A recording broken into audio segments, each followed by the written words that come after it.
did a survey in January, but this spring update we did in 14 countries. And you see to the left here, Brazil, Canada, China, France, Germany, India, Japan, Mexico, Saudi Arabia, South Africa, Korea, UAE, UK, and the US. So these are the 14 countries we went back into the field in May. We had just over 16,800 respondents, and the field work was done between April the 30th and May 11th. And a couple of times you're going to see me in the data refer to two different parts of the population. The general population, which is 81%, and then we've got this 19% of respondents who are what we call the informed public. And they are people between 25 and 64. They are college educated, and they're in the upper 25% of household income.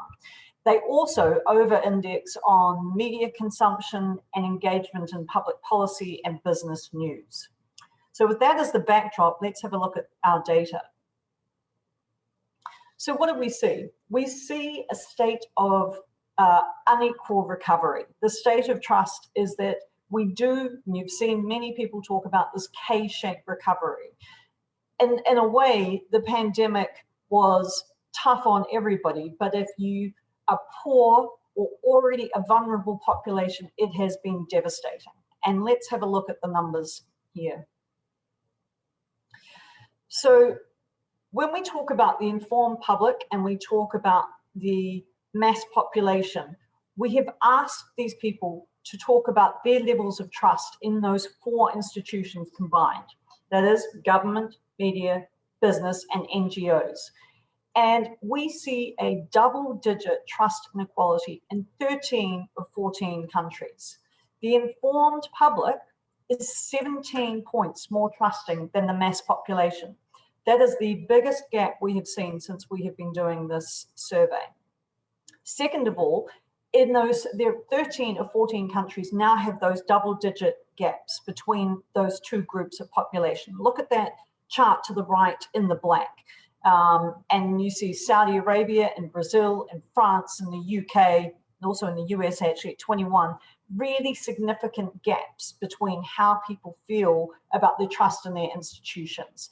And if you look on the informed public, if we consider anything over 60 is trusted, those columns, those countries, the informed public on the left-hand side are basically either in the neutral or the trusted camp.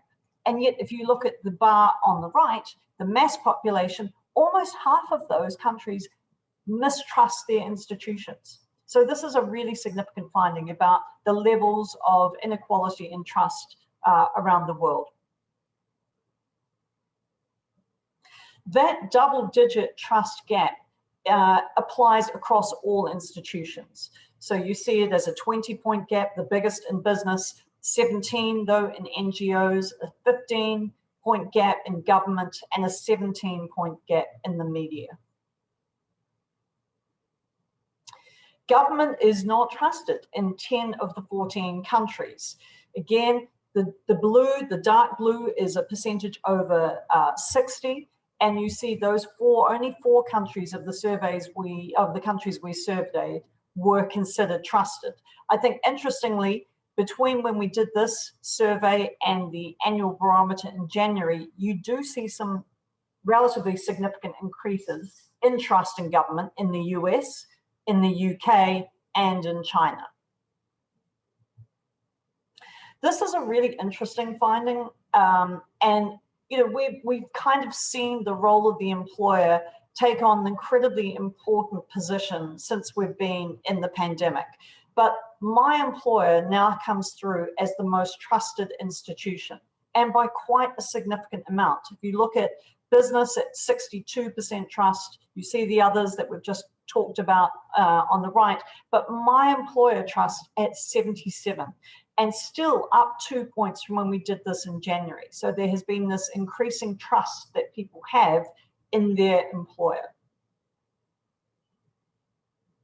So what do we see as part of the pandemic legacy? It's basically a world awash in fear, and where some of these concerns are still very much the fore of people's minds.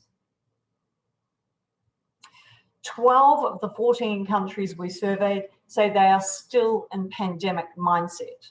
And it was only Saudi Arabia and China that did not record over 50% in that. Interestingly, the US saw a 11-point decline in that pandemic mindset between January and when we did the survey. But 12 of the 14 countries still say they're in a pandemic mindset. This is a really interesting one. When we ask people about how safe they feel about resuming activities, and we go through from shopping in stores, going to the doctor's office, going to my workplace, dining in a restaurant, staying in a hotel, all the way through to public transportation and being on a commercial airline, you still see that well below 50% of some of these are people feeling safe about resuming these activities. And really interestingly, if you look at that compared to vaccination status, vaccination at the time that this data was taken, I think it would be very interesting to see if it's shifted at all, but vaccination did not confer a peace of mind about resuming normal activities. It's a relatively small percentage difference between those vaccinated and those who weren't in terms of how they felt about resuming these activities. We asked people to talk about the most negative or the worst consequences of the pandemic. And the two that came out, and one that I think is particularly interesting, is the increased mental health problems. That scored as one of the highest, along with lost jobs. And obviously, I think it's really important to say that one of the takeaways from all of this is trust is very much a localized issue. It depends on what people are feeling in the place that they're located, what is happening around them, what is happening around them with the virus, what is happening around them with vaccine rollout. But I think we all know that irrespective of where people live in the globe, or indeed where they are in terms of managing COVID, what we see across the world is this conversation around the mental health problems and concerns that are being generated from this incredible stress that the world has felt for 18 months. But you do also see that people talk about the financial ruin, the economic disparities, and the consequences for young people, particularly in terms of education. We knew that people had these fears from this research that we've been doing in previous years, but the pandemic has certainly exacerbated some concerns that were already there. So, for example, people now, far more people after the pandemic, believe that climate change needs to be taken more seriously, that we're in the midst of an information crisis, and that their country, where they're responding in, is too reliant on other countries for essential products, which relates, I think, to all the issues we have seen in the global supply chain. But this really is about issues that we have been tracking for a while now, but have certainly risen up the agenda of people's concerns as a result of the pandemic. Nearly 7 in 10 people around the world fear another pandemic. I don't think that's surprising, but it certainly makes us think about what do we need to be learning as we've gone through and go through this experience. Societal leaders are not trusted. This was a very interesting finding for us while we've been tracking the pandemic. So we asked about religious leaders, government leaders, journalists, and CEOs. And none of those are into the trusted category. But what is really interesting is my employer and scientists are trusted. And I think there's an interesting difference here between how people feel about CEOs writ large versus how they feel about my CEO, their CEO, where there is much more sign of trust and connectedness. Up 9. So this is really interesting. Up 9 since January, and for scientists, up 5 in terms of global trust. So there's also no end to the infodemic. And this, I know, will be a subject dear to all of you. But we know that from the last few months that people have been talking about where to go for trusted information. Where are the sources where they know they can trust information? And trust in news sources has been at record lows. And if you look particularly at the end of this chart, between May of 2020 and January this year, we saw big drops for all news sources, for search engines, for traditional media, for owned and social, all declined. The largest drop actually was in traditional media, and we saw social media going to the bottom, but going to the lowest level it has been. And yet when we look at those numbers in January and we re-score this in May, the only one that has moved in very slightly is owned media, but all the other three have stayed at their record lows. We asked people about whether the media was doing a good job improving information quality, and by that we mean reducing misleading and false information. Only 40% believed that traditional media was doing a good job on managing misinformation. And if you look at those circles, this was where the lowest performance was within countries. And you can see on the bottom chart there that that was really social media being considered not doing a good job in reducing misinformation and false information. Another really interesting finding, and it ties back to what I said earlier around the role of the employer media is believable. People turn to their employer and they consider communications from their employer as some of the most trusted.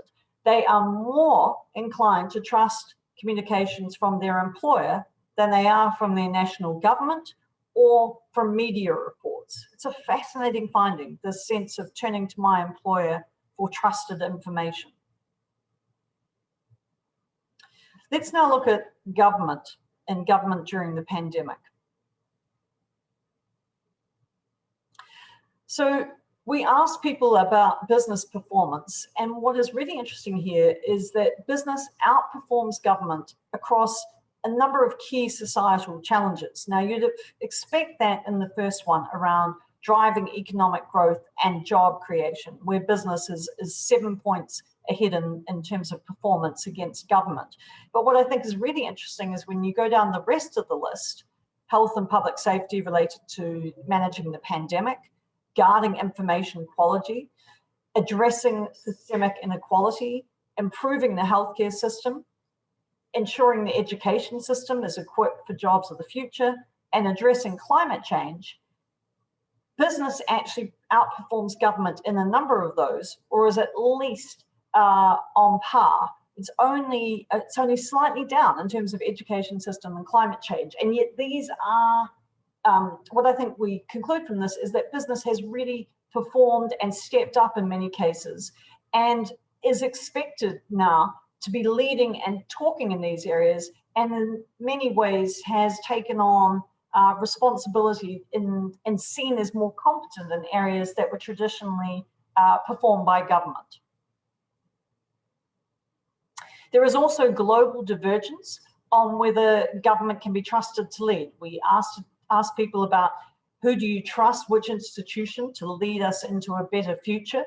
I think if you look at developed countries, when you look at the institutions we asked people about, 34%, a third, said none of the above. With the developing countries, it was a third who were leaning heavily into government. So we also see this global divergence around who is going to be able to step up and lead us.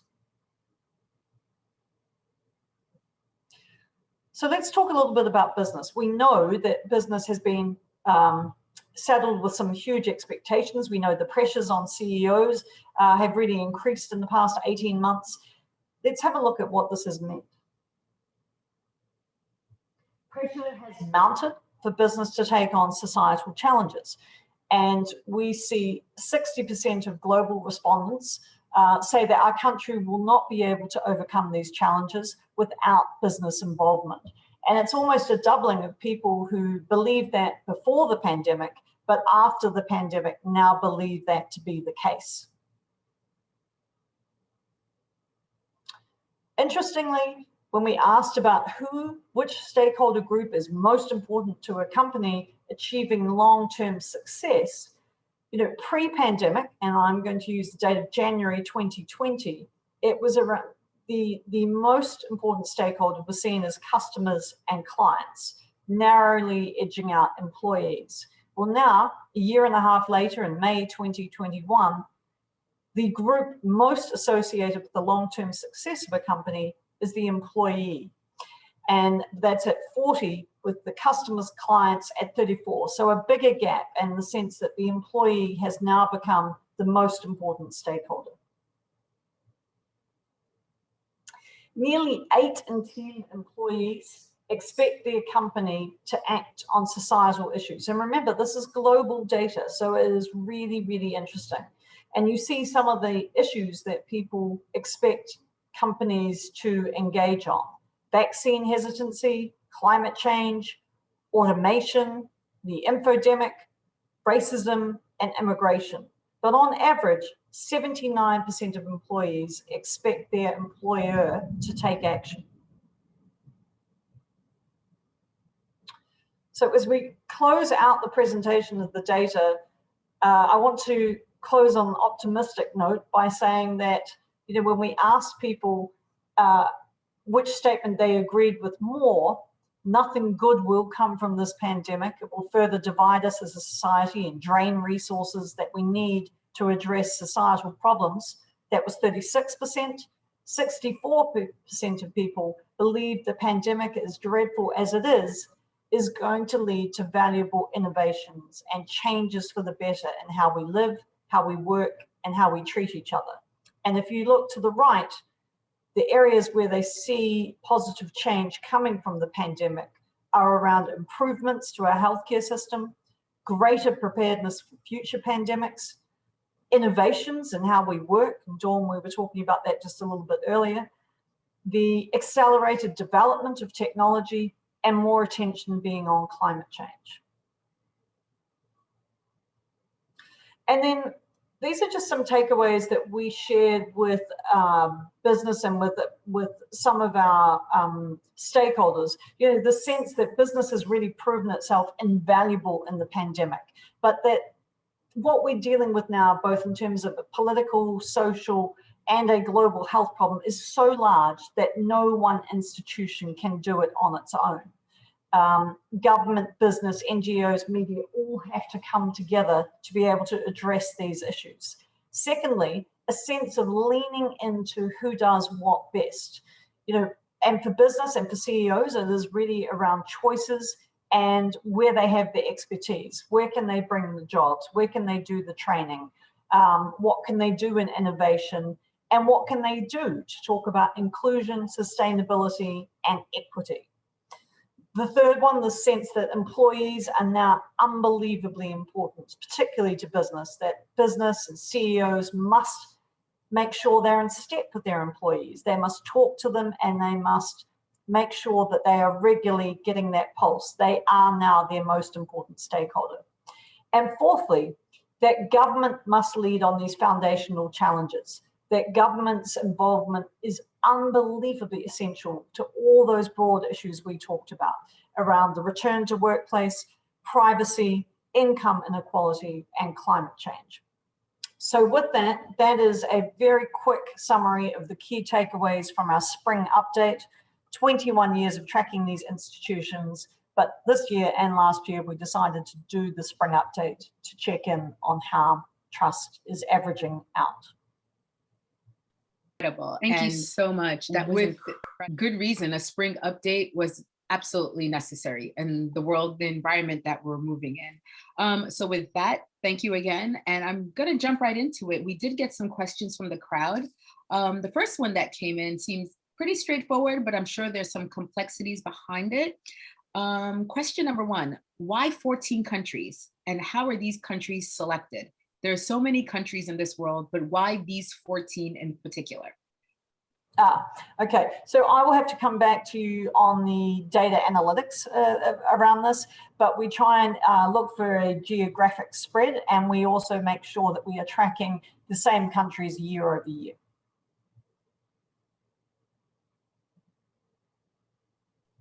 Fantastic, thank you. I hope that answers the question succinctly. Again, 14 countries seems like a small amount, all things considered, but I'm sure this is an ongoing process and the methodology behind it is justified, I'm sure. Okay, our next question that came in was about the misinformation divide, which is critical given that we're the foreign press correspondents here in the USA, representing countries all over the globe. Today, what do you think is driving it, as well as the mistrust in institutions? Is it institutions in general or specifically traditional media institutions? That's a really good question. I think what we see from this is that there has been a decline in trust in most of these institutions, right? I think the world has been under enormous stress. And it's almost as if, you know, when I go back to the data, the spring update last year, you saw this huge rise in trust for government. And at the time we looked and we thought, wow, this is really, really interesting. When we see a rise as big as that, normally the next time around you see a decline. And I think it showed the magnitude of what the world was dealing with and the sense of who do I turn to, what do I do, where am I looking for change. I think, so number one, I think all institutions have been under incredible stress. Number two, I think there is this real sense around expectation versus follow-up. And I think this pandemic has really tested so many things around trust, and it's happened at the same time as we have had this crisis in information, in the infodemic. So you've got the pandemic and the infodemic at the same time. In our January update, we asked a really interesting question. We said to people, we asked them about what we called information hygiene. And we said, you know, rate yourself on a scale in terms of, you know, do you go through the following checks? Do you have a varied news diet? Do you make sure that you're not in a bubble in terms of just having your information come from the same sources? Do you check the veracity of what you're reading? And then really importantly, do you check the veracity before you resend or send it on? I think it was 26% of people said they had what they considered good information hygiene. So the trust in institutions, I think for government, it has been around the magnitude of the challenges and these incredible expectations that people had. Plus also the virus has done different things at different times around the globe, and we've seen very different responses from different governments, right? And we're all learning about this as it unfolds. I think in the media, it has also been around the sense of how do we manage misinformation and who do we go to? Perfect. Thank you for that. Okay, our next question, you've touched on this somewhat. What is driving the deep distrust in traditional media, not just here in the United States, but around the world? And again, you've touched on this, but I'll follow up for this question for this individual. Is there any one thing that you would put your thumb on as saying, this is what put us over the edge? This is what brought us to where we are today? Or has it just been a multitude of issues compounding over the years? You look at the rate, the speed at which information moves, and that alone is a problem. But at the same time, it's a blessing because you can save lives. You can get critical information out there that much faster. On the flip side, you can get damaging information out there just as fast. So is there any one thing within this bubble that we're living in? You know, you talk about hygiene. I'm very careful with my media diet. I know a lot of people in our industry, even in our board, we want to protect our mental health to the extent we can. So curbing our media diets, you know, cutting back on our social media hours and just how much time we have in front of our screens. Small steps can help us both mentally and emotionally. But again, was there any one thing that did it? Were too many people on one social media platform? Were too many people feeling left behind and exasperated that they turned to this, which fed them misinformation, which fed into their deep-rooted ideologies? What got us here specifically, if you're at the liberty of telling us? 26% is a troubling figure. Yeah, I think it's a combination of things. I don't think there's a particular event or a particular point in time where you can say, right, that was the tipping point. I do think that for me, it's hard to separate that out from politics in a way.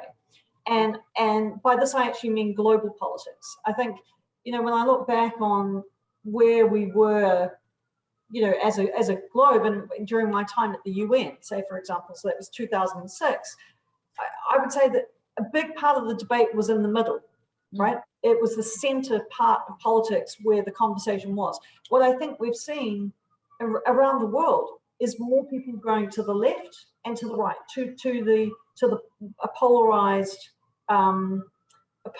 political environment. And I think that has also played out in media. And it has meant, I don't know if people saw President Obama last night was talking about his legacy, and he made some really interesting observations, I thought, on the media. He said, we have seen this partisan issue play out in the media.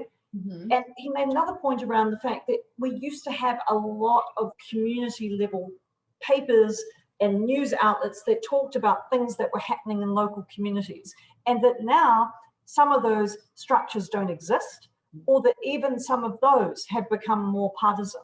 So I think this conversation is tied to the fact that less of the conversation is happening in the center, and it's more on the polar ends. And I think, Dawn, the last thing I'd say is I think that's been exacerbated by people being far more isolated, having their conversations, within their homes, within Zoom, and within their, there's been far less interaction with other parts of the world. And so I think we have seen some consequences from that in terms of how people have responded to stress. Yes, all very good points, and I agree with them all. Media is an industry that today is in constant, it's fluid, it's moving. This person is buying this organization. A lot of it trickles down from ownership. When you have private equity giants taking over community newspapers, as much as no one will ever say this publicly, the business model changes. And when the business model changes, ultimately it trickles down to the newsroom level, unfortunately. And certain things are prioritized. So if you can't get information that you've had for the past decade on a local level, you're going to go elsewhere. And where you may land may not be right for you, but that's all there is. So that's what you're stuck with. Or you'll turn to a platform that has no expertise in the field or the area for your news, quote unquote. And I think the fissures that we're seeing today are a result of some of the business and strategies happening behind the scenes within certain media. Right. In certain media. Okay, we have another question here. This is an interesting one. Employer trust. Is this a new trend, or is it here to stay in the wake of COVID-19? Well, that's a really interesting question. So yes, it is a new trend. We have seen the increasing role of business and trust in business rising, and we've certainly seen that going up during the pandemic, right? We have definitely seen that. I think it's somewhat related to the last question in terms of just what is happening in terms of politics and these big issues. None of these issues, when you think about them, can any one country or institution deal with, because they're borderless, right? If you're talking about climate change, you're talking about systemic inequalities. I think the sense of the employer, the asks of business now are less about just the pure running of the business. Someone said last week, the business of business is no longer about just running the business. Yeah. That there are so many more pressures, and this expectation, I think especially from younger people living through all of this, is they expect business to take positions on issues. Mm-hmm. Now, will it last? I think that's a really interesting question. I think definitely for the foreseeable future. I think that, when we look at some of that data around the sense that people believe that business is both competent and ethical. I didn't have the exact slide in there, but that is one of the data points we had, that business is seen as competent and ethical. So I think these expectations are going to continue, and companies are having to think about what they engage on, what their employees care about, and what is their value and their mission and purpose. And I think that has to guide the types of issues they choose to engage in. Yes, absolutely. And this is a very good segue into our next question that has just come in. In terms of societal issues, do you think this is a passing trend, or will employers be stuck with this forever? Like, in other words, I guess this individual is asking, can we just, my interpretation of this question is, are they doing this just to quell the masses now, or is it sustainable? So for example, the company that puts out a statement in support of X and Y and Z, will they still be around keeping their promises 5 years from now? Yeah. And in the wake of certain movements, you know, there's even more pressure to keep the commitments that people are making and companies are making. I think this is an interesting question. I think it's a really interesting one. I think also, Dawn, that what's going to be really important here is not just making the commitment, but you basically said it is what you do, right? So it is one thing to take a position publicly, but companies, well, actually every institution, because I would say the same of government, is going to be held to account to, you said you were going to do this, let's look, you know, a year on or wherever, where are we actually at? And so the sense of being held to account, a sense of accountability, I think is very real, and I don't think that's going to change anytime soon. And I think that when you look at these issues that have come through from the pandemic, you know, the things that people now talk about, what we knew some of these things were here, but COVID has really accelerated them. And it's also taken them from being siloed issues to much more like this. Now, I'll give you an example. You know, I've always been very interested in ESG metrics, right? I think now that is one of the big conversations in the boardroom at the C-suite level. But interestingly, maybe pre-pandemic, it wasn't as high on the agenda, or it was very much in silos: environmental, social, governance. Whereas what I'd say has happened now is it's gone like this. So, you know, if you think about climate change, think about that through the lens of global health. Think about that through the lens of inequality. What is it going to mean for some of these small island states whose very existence is going to be, and is being challenged by rising sea levels? So this interplay between these issues, I think, does mean that these issues are not going to go away. They're going to stay very far up the agenda, and they're going to become, people are going to have to take a holistic approach to them. You can't just deal with them in silos. Yeah. ESG is absolutely boardroom conversation, and I think that's very much here to stay. You make a very good point about how they're currently intertwined. There's just too much risk, not just political risk anymore, and there's just too much risk to society and to business. And another point you made about climate justice is creeping its way up the agenda. Because when you look at a country like the United States, or even North America, and then you look at a country, you know, we see it with these extreme events. Who is going to recover from the Category 5 hurricane quicker? The US or Botswana? Who will recover from this exacerbated drought or locusts? We see it happening. We see food supply chains unraveling. And it's trickling down to everyday life. You know, here in the US, I mean, the panic during the pandemic, it wasn't just about cleaning supplies and toilet paper, it was actual produce. There was a run, you know, in this country, like things you never imagined you would see in the United States of America, all of a sudden, supermarket store shelves are empty. And I actually saw the reframing of this, you know, during my years at the UN. So in 2006, there were a number of small island states who started rightly to frame climate change as something that was going to be a political and security issue. It's going to affect all these types of things that we've just been talking about, the inequality, the global health, public health situation. So I do think the complexity of what we're encountering is here to stay.